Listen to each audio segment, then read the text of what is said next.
Salve, salve! Provérbios 8, 8 é um número maravilhoso, o número do infinito, das infinitas possibilidades. É um número dado de Deus a Isaías, né? E se conecte com ele para as suas infinitas possibilidades. Só que ele é deitadinho, né? Vamos lá! Por acaso não clama a sabedoria e o entendimento não faz ouvir a sua voz? A sabedoria se coloca no topo dos lugares elevados, junto ao caminho, nas encruzilhadas das veredas, junto aos portões, à entrada da cidade, à entrada dos portões ela está gritando. É para vocês, homens, que eu clamo, e a minha voz se dirige aos homens, aos filhos dos homens. Vocês, ingênuos, entendam a prudência, e vocês, tolos, entendam a sabedoria. Escutem, pois falarei coisas excelentes, os meus lábios dirão o que é reto, porque a minha boca proclamará a verdade e os meus lábios detestam a maldade. Quanto mais reto, como uma flecha, somos na nossa vida, mais precisos, mais força e mais pressão a gente consegue colocar no que a gente realmente quer. Às vezes a gente foi treinado a sempre pedir uma opinião, a perguntar, mas se você já sentiu que não é o seu ego e é o seu coração quem quer isso, é a sabedoria que está conectada com você. Então a vida é como uma flecha, né? Para frente. Então entenda que Deus, o Criador, a consciência divina, a consciência sistêmica te alicerça para você ir para frente. Quando você vai para trás, você está machucando o seu coração. Vamos lá. Eu, a sabedoria, moro com a prudência e disponho de conhecimento e de conselhos. O temor do Senhor consiste em odiar o mal. Eu odeio a soberba, a arrogância e o mau caminho e a boca, que fala coisas perversas. Meu conselho é a verdadeira sabedoria e eu sou o entendimento. Minha é a fortaleza. Por de mim os reis governam e os príncipes decretam justiça. Por meio de mim governam os príncipes, os nobres e todos os juízes da terra. Eu amo os que amam, os que me procuram, me encontram. Uma das grandes frases, né, da Bíblia, vou falar de novo, ó.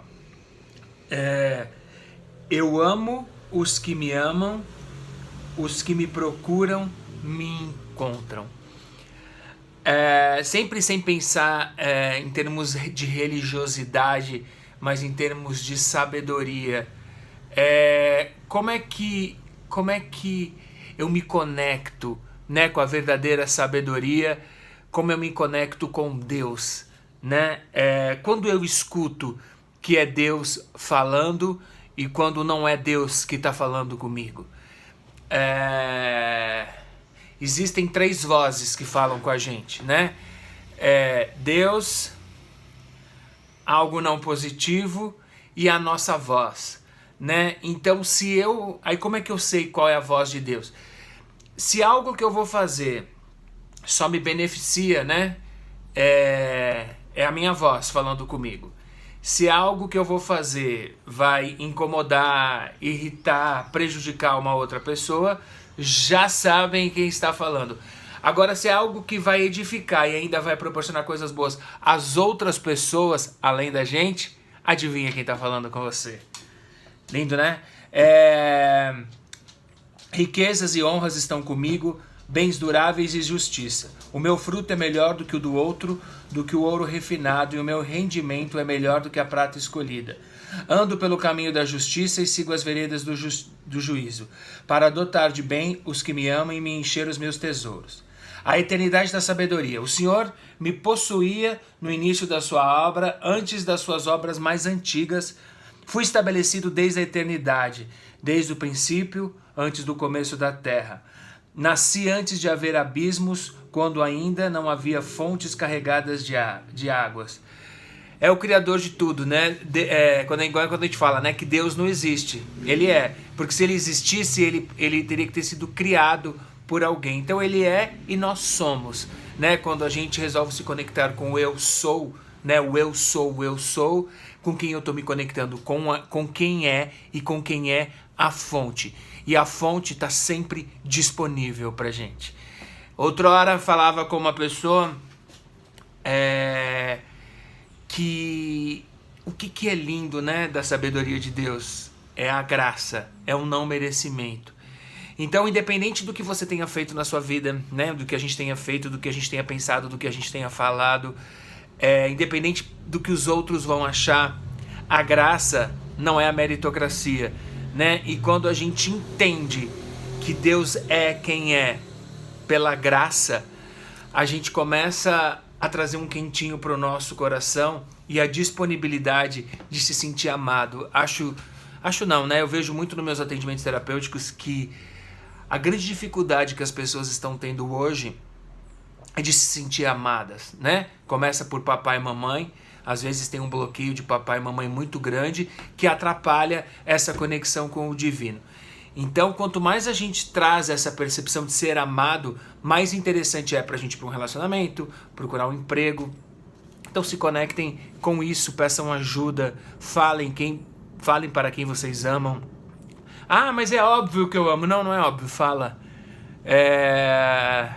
Muda tudo, né? O eu te amo muda tudo. Nasci antes de haver abismos, quando ainda não havia fontes carregadas de água.